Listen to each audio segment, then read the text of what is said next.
দীঘা শঙ্করপুর নয়, তাজপুর মন্দারমণি নয়, চলে আসুন ঘুরতে পাউশি অন্তর্দয় অনাথ আশ্রমে। এই পাউশি আশ্রমে কি না দেখতে পাবেন। সুন্দর নিরিবিলি পরিবেশ, সাজানো গুছানো বাগান এবং বিনোদনের জন্য পার্ক। চলে আসতে হয় পাউশি আশ্রমে 25শে ডিসেম্বরে। তাহলে দীঘা মন্দারমণি নয়, শঙ্করপুর তাজপুর নয়, চলে আসুন পাউশি আশ্রমে। খাওয়া দাওয়ারও ব্যবস্থা এই আশ্রমে কিন্তু আছে। শুধু তাই নয়, রাত্রি যাপনের জন্যও কিন্তু সুবিধে আছে।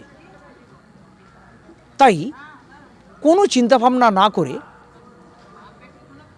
চলে আসতে হয় পাউশি আশ্রমে।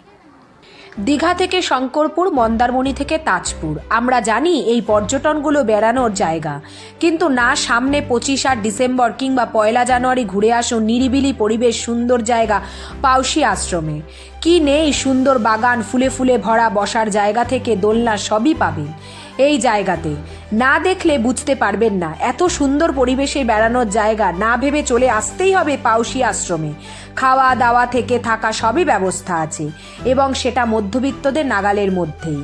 এবার বলি আসবেন কিভাবে। কলকাতা থেকে দীঘা যাওয়ার রাস্তায় নামতে হবে কালীনগর, সেখান থেকে অটো ধরে পৌঁছতে হবে এই আশ্রমে। প্রাইভেট কার হলে সরাসরি পৌঁছে যান পাউশি আশ্রমে। দিনের ঘোড়ার সঙ্গে রাত্রিযাপন এক নতুন অনুভূতি পাবেন।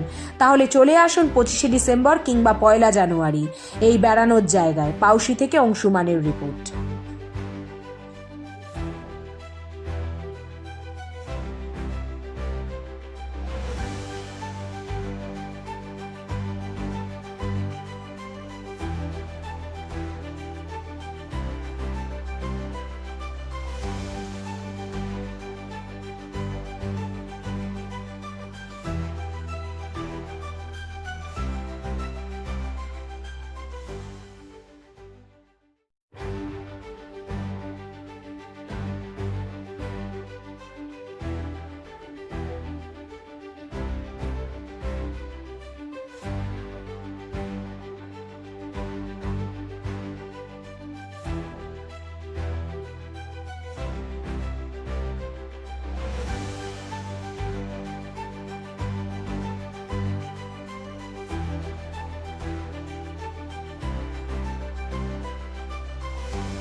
তো মানুষজন আসবে এবং এই শীতকালে প্রচুর লোকজন আসে আমাদের এই গেস্ট হাউসটা। বড় কথা হচ্ছে আমাদের গেস্ট হাউসটাতে একটা বিশেষত্ব আছে। আমরা যে গেস্ট হাউসটা করেছি এটা হোটেল কনসেপ্ট নয়।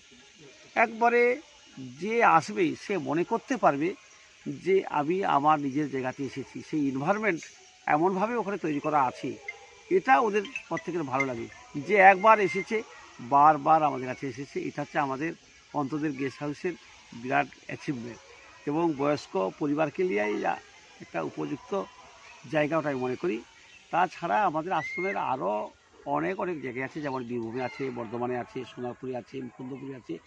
সব জায়গাতে কিন্তু আমি কোনো অতিথিকে থাকার মতো সুন্দর একটা আয়োজন করে রেখেছি। আমি মনে করি যদি কোনো একটা মানুষ এসে সে রিয়েলাইজ করে যে এরা কী করছে, কীভাবে এদের চিন্তাভাবনা, তাই একটু থাকলো, একদিন থেকে গেল, দেখলো, সকলের সঙ্গে মিশলো, গল্প করলো, সেই